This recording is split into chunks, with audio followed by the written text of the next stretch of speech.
नमस्ते। आज आपका स्वागत है मेरे चैनल हिंदी सरिता के संग।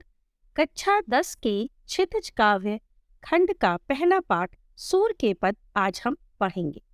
सूरदास जी का जन्म सन 1478 में माना जाता है। 1478 यानी 1478। एक मान्यता के अनुसार उनका जन्म मथुरा के निकट रुनकता या रेणुका क्षेत्र में हुआ, जबकि दूसरी मान्यता के अनुसार उनका जन्म स्थान दिल्ली के पास ही माना जाता है। सूरदास अष्टछाप के कवियों में सर्वाधिक प्रसिद्ध हैं। सूरदास के गुरु का नाम वल्लभाचार्य था। वे मथुरा और वृंदावन के बीच गौ घाट पर रहते थे और श्रीनाथ जी के मंदिर में भजन कीर्तन करते थे। सन 1583 यानी 1583 में परसौली में उनका निधन हुआ। सूरदास के 3 ग्रंथों सूरसागर, साहित्य लहरी और सूरसारवली में सूरसागर ही सर्वाधिक लोकप्रिय हुआ। सूर वात्सल्य और श्रृंगार के श्रेष्ठ कवि माने जाते हैं। उनकी कविता में ब्रज भाषा का निखरा हुआ रूप है। सूरदास के ये पद सूरसागर के भ्रमर गीत से लिए गए हैं। इसमें कृष्ण ने मथुरा जाने के बाद स्वयं ना लौटकर उद्धव के जरिए, जो कि उनके मित्र थे, उनके जरिए गोपियों के पास संदेश भेजा था। उन्होंने निर्गुण ब्रह्म और योग का उपदेश देकर गोपियों की विरह वेदना को शांत करने का प्रयास किया, क्योंकि गोपियां ज्ञान मार्ग के बजाय प्रेम मार्ग को पसंद करती थीं। इस कारण उन्होंने उद्धव का शुष्क संदेश पसंद नहीं किया। तभी वहां एक भौरा आ पहुंचा। भौरा जो काले रंग का कीड़ा होता है, जो फूलों के आसपास उड़ता है, अर्थात मंडराता है। यहीं से भ्रमर गीत का प्रारंभ हुआ। गोपियों ने भौरे के बहाने उद्धव पर व्यंग बाण चलाए, अर्थात कटाक्ष किए। इसी भाषा में कटाक्ष करते हुए पहले पद में गोपियां कहती हैं, उद्धव तुम हो अत बड़ी भागी, अपरस रहत स्नेह तगात नाहिन मन अनुरागी, पुरैन पात रहत जल भीतर तारस दे न दागी, ज्यो जल माह तेल की गागरी बूंद न ताको लागी, प्रीत नदी में पाँव न बुरियो दृष्टि न रूप परागी, सूरदास अब ना हम भोरी गुर चाटी ज्यो पागी, उद्धव तुम हो अति बड़भागी, अपरस रहत सने तगात नाहिन मन अनुरागी। गोपियां कहती हैं, हे उद्धव तुम तो बड़े भाग्यवान हो, क्योंकि तुम तो कृष्ण के साथ रहते हो, फिर भी तुम्हारा मन श्री कृष्ण के प्रेम में अनुरक्त नहीं हुआ। बड़भागी का मतलब है भाग्यशाली, तगा का मतलब है धागा, नाहिन का मतलब है नहीं, अनुरागी का मतलब है प्रेम में अनुरक्त नहीं हुए। इस प्रकार गोपियां कहती हैं, हे उद्धव तुम तो बड़े भाग्यवान हो, क्योंकि तुम तो कृष्ण के साथ रहते हो, फिर भी तुम्हारा मन श्री कृष्ण के प्रेम में अनुरक्त नहीं हुआ। उनके प्रेम का एक भी धागा तुम्हें छू नहीं पाया। गोपियां कहती हैं कि कृष्ण अगर कभी स्नेह के धागे से बंधे होते, तुम अगर कृष्ण के स्नेह के धागे से बंधे होते, तो वे विरह की वेदना अर्थात दर्द को महसूस कर पाते। आगे गोपियां कहती हैं कि पुरैन पात रहत जल भीतर तारस दे न दागी, ज्यो जल माह तेल की गागन बूंद न ताको लागी। पुरैन पात का मतलब है कमल का पत्ता, रहत जल भीतर, भीतर का मतलब है अंदर, तारस देह का मतलब है शरीर, ना दागी मतलब दाग। कमल का जो फूल होता है उसका पत्ता पानी के अंदर रहता है। वह इतना चिकना होता है कि उस पर एक भी बूंद पानी की नहीं रुकती।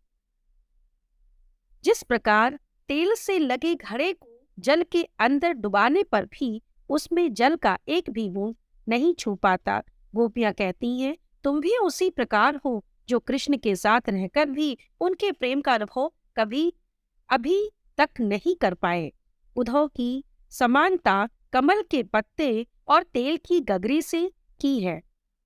गोपियां कहती हैं कि हम तो अबला भोली हैं, प्रीति नदी में पाँव न बोरियो, दृष्टि न रूप परागी, सूरदास अबला हम भोरी गुर चाटी ज्यो पागी। वे कहती है कि प्रीति नदी में पाँव ना बोरियो, कृष्ण की प्यार की जो नदी है उसमें तो अभी आपने पैर भी नहीं रखा है। दृष्टि न रूप परागी, इसलिए आप उनकी प्रेम को नहीं समझ सकते हैं। हम उनके प्रेम में आ गई हैं, हम उनके प्रेम को समझती हैं, हम उनके प्रेम में हैं।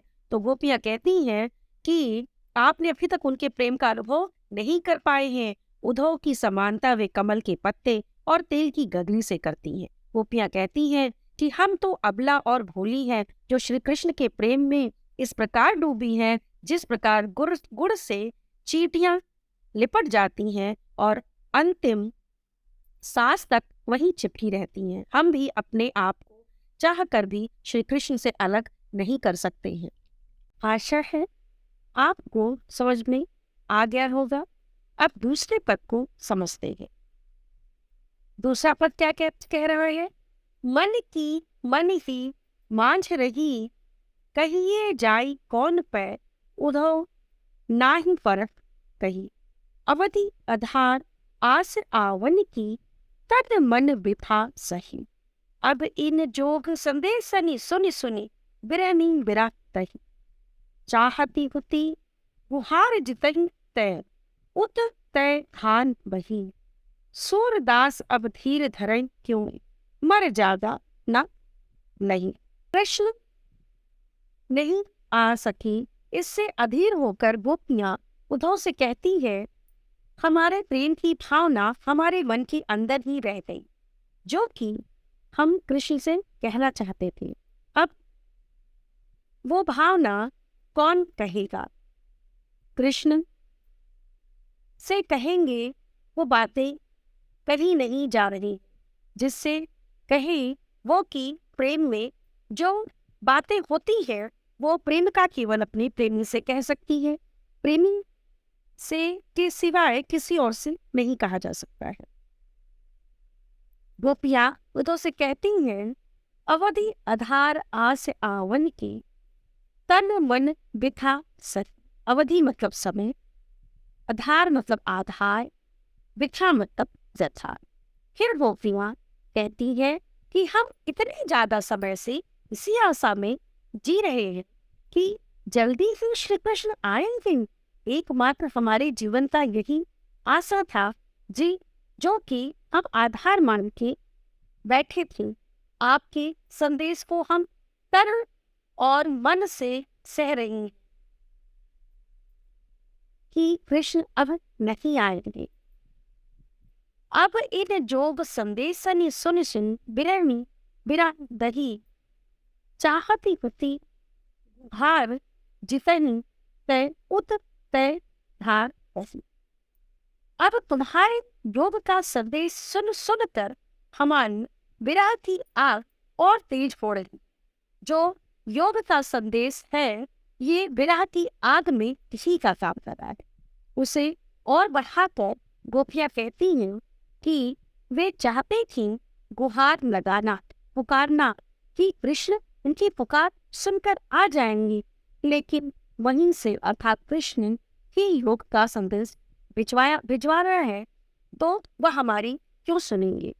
गोपियां कहती है, सूरदास अब धीर धरई क्यों, मर ज्यादा न नहीं।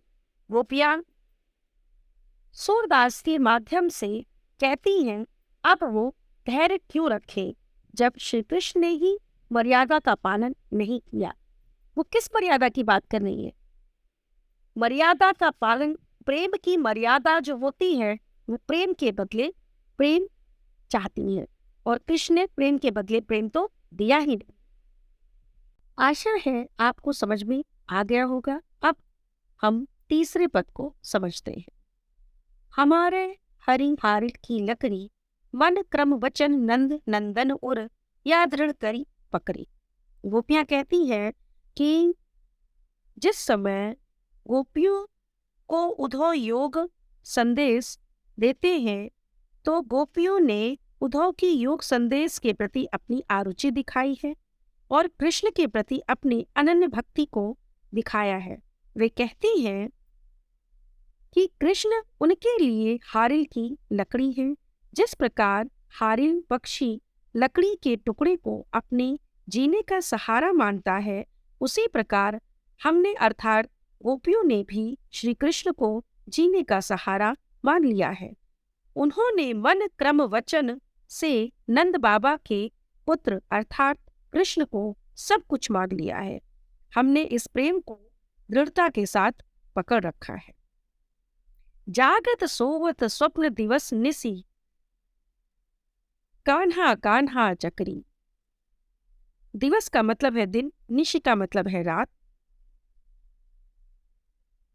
वे कहती हैं कि जगते सोते हुए स्वप्न में, दिन में, रात में मन केवल कान्हा कान्हा का जप करता है। पुनः गोपियां कहती हैं, सुनत जोग लागत है ऐसो जो करुई ककरी, सो तो व्याधि हमको ले आए देखी सुनी ना करी, यह तो सूरत नहीं ले सौंपो जिनके मन चकरी। जब हम ज्ञान योग की बातें सुनते हैं तो ऐसा लगता है जैसे कड़वी ककड़ी। सो तो व्याधि हमको ले आए देखी सुनी ना करी। गोपियां कहती है कि तुम हमारे लिए योग के ज्ञान का दुख इस प्रकार ले आए जिसे हमने ना कभी देखा, ना सुना, ना करके देखा। यह तो सूरत नहीं ले सौंपो जिनके मन चकरी। गोपियां सूरदास के माध्यम से उद्धव से कहती हैं कि हे उद्धव, ये जो तुम्हारा योग मार्ग है उन्हीं को सौंपो जिसके मन चंचल है। हमारे मन का पूरी तरह से कृष्ण को समर्पित है और हम कृष्ण में अपना समर्पण दे चुके हैं, हमारा मन उनमें लग चुका है। अब हम चौथे पद की तरफ चलते हैं। हरि है राजनीति पर ही आए, समुझा बात कहत मधुकर के, समाचार सब पाए, एक अति चतुर होते पहिले ही अब गुरु ग्रंथ पठाए, बड़ी बुद्धि जानी जो उनकी जोग संदेश पठाए। उद्धव भले लोग आगे के पर हित डोलत ढाए, अब अपने मन फेर पाई है चलत जुहुते चुराए, ते क्यों अनीति करे आपुन जे और अनीति छुड़ाए, राजधर्म तो यह सूर जो प्रजा न जा सताए। इस पद में मथुरा के राजा बनने से पहले श्री कृष्ण का व्यवहार गोपियों के प्रति प्रेम से भरा हुआ था। उनमें गोपियों के लिए बहुत प्रेम था। जैसे मथुरा गए और राजा बने, वैसे ही उन्होंने उद्धव को योग संदेश के लिए भेजा। हरि है राजनीति पर ही आए, समझा बात कहत मधुकर के, समाचार सब पाए। मधुकर यानी भ्रमर।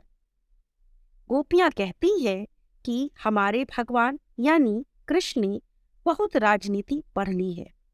गोपियां कहती हैं, हमें समझ आ रहा है उद्धव के को हमारे समाचार लेने को क्यों भेजा है। एक अति चतुर होते पहिले ही अब गुरु ग्रंथ पठाए, बड़े बुद्धि जानी जो उनकी जोग संदेश पठाए। उद्धव भले लोग आगे के पर हित डोलत थाए, अब अपने मन फेर पाई है चलत जुहुते चुराए, ते क्यों अनीति करे आपुन जे और अनीति छुड़ाए, राजधर्म तो यह सूर जो प्रजा न जाए सताए।